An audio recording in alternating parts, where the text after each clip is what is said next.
Hi అండి, నేను మీ గీతిక. ఈరోజు నేను చూపిస్తున్న రెసిపీ వచ్చేసి 8+ months బేబీస్ లేదా 1+ బేబీస్కి లంచ్ వెరైటీ అండి.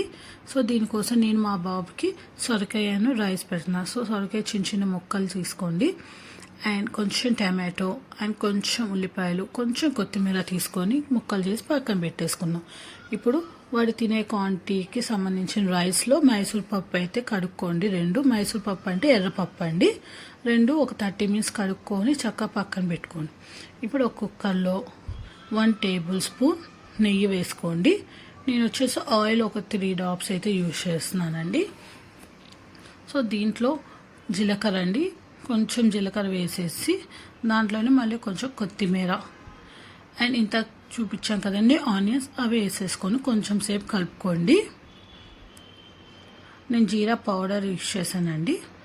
అండ్ దీంట్లో సొరకాయ ముక్కలు అయితే వేసుకొని బాగా కలిపేసుకొని చక్కగా అవి కొంచెం మెత్తగా అయ్యేటట్టు అండి ఒక 30% అయ్యే వరకు మూత పెట్టేసుకొని ఉంచుకోండి.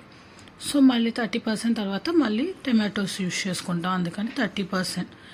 ఇప్పుడు ఒకసారి మూత తీసి చూసుకుందాం.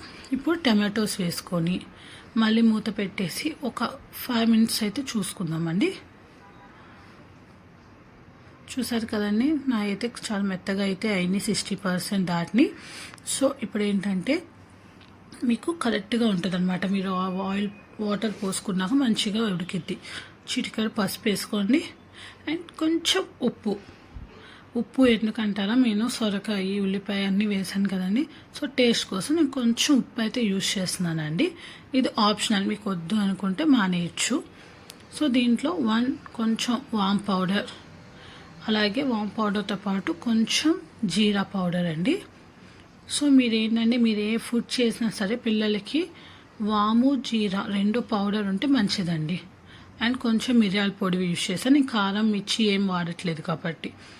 ఇప్పుడు ఇంత నానపెట్టుకున్న బియ్యం అండ్ మైసూర్ పప్పు అన్నీ కలిపి దాంట్లో వేసుకోండి. ఇన్ కేస్ వాటర్ సరిపోతే కొంచెం వాటర్ యూజ్ చేసుకొని విజిల్ అయితే పెట్టేసుకుందాము. సో మీకు విజిల్ పెట్టుకున్నాక 5 to 6 విజిల్స్ వస్తే సరిపోతుందండి, చక్కగా ఉడికిపోతుంది అనమాట మొత్తం. సో నా ఛానల్ని అయితే లైక్ చేసి సబ్స్క్రైబ్ చేసుకోండి లోపల. సో ఇప్పుడు చూసారు కదండి ఎంత చక్కగా అయిపోయిందో. దీన్ని పప్పు గుత్తితో స్మాష్ చేసుకుంటే మీకు ఎంతో టేస్టీ సొరకాయ అన్నం అయితే అయిపోతుందండి. ఒకసారి పెట్టి చూడండి, మళ్ళీ అయితే అడుగుతారు పిల్లలు. సో మా బాబుకి అయితే నేను ఈరోజు పెడుతున్నానండి. నా ఛానల్ లైక్ చేసి సబ్స్క్రైబ్ చేసి మీరు చేసి ఎలా ఉందో కామెంట్ చేయండి.